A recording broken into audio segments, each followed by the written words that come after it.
Year 1398 में तैमूर ने India पर कब्जा किया और इस जंग में 1 लाख लोग मारे गए। इससे पहले 262 बीसी के दौरान इंडिया में ही कलिंगा वॉर हुई थी, जो एक ही साल के दौरान 2.5 लाख लोगों की जान ले गई। और दुनिया की सबसे खूनरेज जंग चाइना में बैटल ऑफ चैंगपिंग के नाम से जानी जाती है, जिसमें अफसोसनाक तौर पे 7 लाख से भी ज्यादा लोग अपनी जान गंवा बैठे। इंसानों की हिस्ट्री में झांका जाए तो पिछले 5000 सालों में करीब 10,624 अलग अलग बैटल्स लड़ी जा चुकी हैं। इनमें से ज्यादातर बैटल्स या जंगों का सिर्फ एक ही मकसद रहा है, और वो है ज्यादा से ज्यादा जमीन पर कब्जा करना। तारीख गवाह है कि जमीन पाने के लिए हम इंसान ना ही किसी का खून बहाने से डरते हैं, ना बच्चे देखते हैं, ना बूढ़े, और हत्ता के दुनिया का सबसे खतरनाक हथियार भी इस्तेमाल करने में कोई झिझक नहीं रखते। पर इसी सब के बीच जमीन का एक ऐसा टुकड़ा भी है जो हर 6 महीने में बगैर किसी खून खराबे के, एक भी गोली चले बगैर अपनी कंट्री चेंज करता है। ये कोई दूर दराज वीरान बयाबान जमीन का टुकड़ा नहीं, बल्कि यूरोप में आबादी से भरे इलाके के बीच में मौजूद है। हम बात कर रहे हैं फ्रांस और स्पेन के बॉर्डर पे मौजूद इस आइलैंड की, जिसको फीजेंट आइलैंड कहा जाता है। पर सवाल ये है कि फीजेंट आइलैंड साल में 2 मरतबा अपनी टेरिटरी कैसे और क्यों बदलता है। ज़ेम टीवी की वीडियोज में एक बार फिर से खुशामदीद।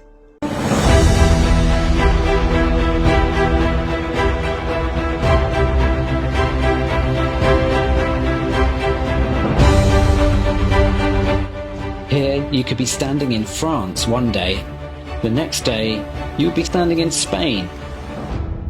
नाज़रीन, फ्रांस और स्पेन को बिडासुआ रिवर ने डिवाइड किया हुआ है। वैसे तो रिवर का ज्यादातर हिस्सा स्पेन की टेरिटरी में आता है, लेकिन अटलांटिक ओशन में गिरने से 15 किलोमीटर पहले ये रिवर इन दोनों कंट्रीज के दरमियान इंटरनेशनल बॉर्डर का किरदार अदा करती है। इसी रिवर के बीच में स्पेन के शहर इरुन और फ्रेंच सिटी ऑन्टाई के करीब ये छोटा सा फीजेंट आइलैंड मौजूद है। इस आइलैंड की खास बात यह है कि अगर आप यहाँ 31 जुलाई को खड़े होंगे तो आप स्पेन की टेरिटरी में खड़े कहलाए जाएंगे, लेकिन रात को 12 बजते ही वहीं खड़े खड़े आप फ्रांस की टेरिटरी में चले जाएंगे। यानी जिस दिन मैं ये वीडियो बना रहा हूँ, इस वक्त ये आइलैंड स्पेन के कंट्रोल में है, लेकिन जब तक ये वीडियो आप तक पहुँचेगी तब इसका कंट्रोल फ्रांस के पास होगा।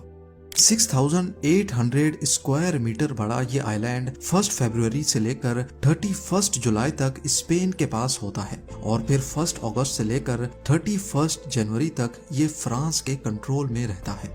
टेरिटरीज का ये एक्सचेंज फ्रांस और स्पेनिश नेवी के दरमियान फीजेंट आइलैंड पे ही होता है, जब दोनों मुल्कों की अथॉरिटीज यहाँ आती हैं और एक सेरेमनी के बाद जिसकी बारी होती है वो अपना झंडा लहराता है। फीजेंट आइलैंड की ये एक्सचेंज सेरेमनी पिछले 170 सालों से ऐसे ही चलती आ रही है।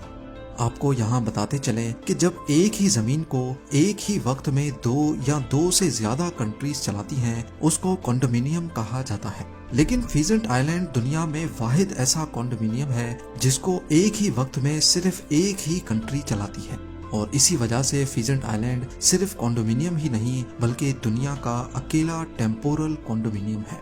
बॉर्डर्स का ये एक्सचेंज होता तो बिना किसी खून खराबे के है, लेकिन ऐसा होता क्यों है, ये दास्तान इतिहास के जिन कागजों पर लिखी है उनको भी खून ने रंगा हुआ है। 1600s में यूरोप एक बहुत बड़ी जंग से गुजर रहा था।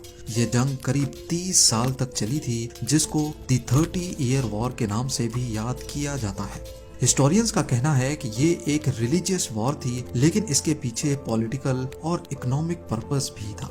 ईयर 1618 में शुरू होने वाली ये जंग 1648 में एक पीस ट्रीटी पर आकर खत्म हुई। रोमन एम्पायर एक बार फिर से सुकून का सांस ले पा रही थी, लेकिन पीस ट्रीटी के बावजूद भी फ्रांस और स्पेन का एक दूसरे के लिए गुस्सा खत्म नहीं हुआ। आए बजाय इन दोनों की आपस में झड़पें चलती ही रहती थी। फिर 11 सालों के बाद 1659 में इन दोनों ने भी आपस में एक अलग पीस ट्रीटी साइन कर ही ली, जिसको पेरेनीज ट्रीटी या फिर पीस ऑफ द पेरेनीज भी कहा जाता है। मैप पे देखा जाए तो पेरेनीज एक बहुत बड़ी माउंटेन रेंज है जो स्पेन और फ्रांस को 2 हिस्सों में डिवाइड करती है। इसी माउंटेन रेंज के नाम पे इस पीस ट्रीटी का नाम रखा गया था। पेरेनीज पीस एग्रीमेंट फ्रेंच और स्पेनिश किंगडम्स के दरमियान 3 महीने और 24 कॉन्फ्रेंसेस के नतीजे में हुआ था। ये कॉन्फ्रेंसेस कहीं और नहीं बल्कि बिडासवा रिवर पे मौजूद इसी फिजेंट आइलैंड पे ही हुई थी। इस पीस एग्रीमेंट की खुशी में स्पेनिश प्रिंसेस और फ्रेंच किंग की शादी की गई, जिसकी सेरेमनी भी फिजेंट आइलैंड पे ही की गई थी। हालांकि फिजेंट आइलैंड पर ना अभी कोई ब्रिज है और ना ही पहले कोई परमानेंट ब्रिज था, लेकिन इस रॉयल वेडिंग के लिए बोट्स के ऊपर टेम्पररी ब्रिज बनाया गया था जो कुछ इस तरह दिखता है। उस दिन के बाद से दोनों किंगडम्स में जो भी रॉयल वेडिंग होती थी उसको फिजेंट आइलैंड पे ही करवाया जाने लगा। दोनों किंगडम्स के लिए ये आइलैंड एक पीस का, अमन का, शांति का सिंबल बन चुका था। पर इस पेरेनीज पीस एग्रीमेंट में फिजेंट आइलैंड की कस्टडी के बारे में कोई चीज तय नहीं हुई थी। अगले 200 सालों तक इस आइलैंड पर फ्रांस और स्पेन दोनों का इक्वली कंट्रोल था। फिर 1856 में एक और एग्रीमेंट हुआ जिसमें खास फिजेंट आइलैंड की कस्टडी के हवाले से कुछ फैसले लिए गए और अब की बार ये तय पाया कि आइलैंड 6 महीने फ्रांस और 6 महीने स्पेन के पास होगा। तब से लेकर इस आइलैंड की अदला बदली का सिलसिला चलता ही आ रहा है। ये शायद ही दुनिया का वाहिद हिस्सा है जो पिछले 170 सालों में 340 मरतबा अपनी सॉवरेनिटी चेंज कर चुका है। आज पूरा यूरोप हर तरह से आजाद तो है, लेकिन फिजेंट आइलैंड और इस पे बना ये मॉन्यूमेंट पास्ट में हुई तलखियों की याद दिलाता है। फिजेंट आइलैंड तो दुनिया का पहला और आखिरी ऐसा कॉन्डोमिनियम है जिसको एक ही वक्त में सिर्फ एक कंट्री एडमिनिस्टर करती है, लेकिन इसके अलावा दुनिया में 6 कॉन्डोमिनियम्स और भी हैं।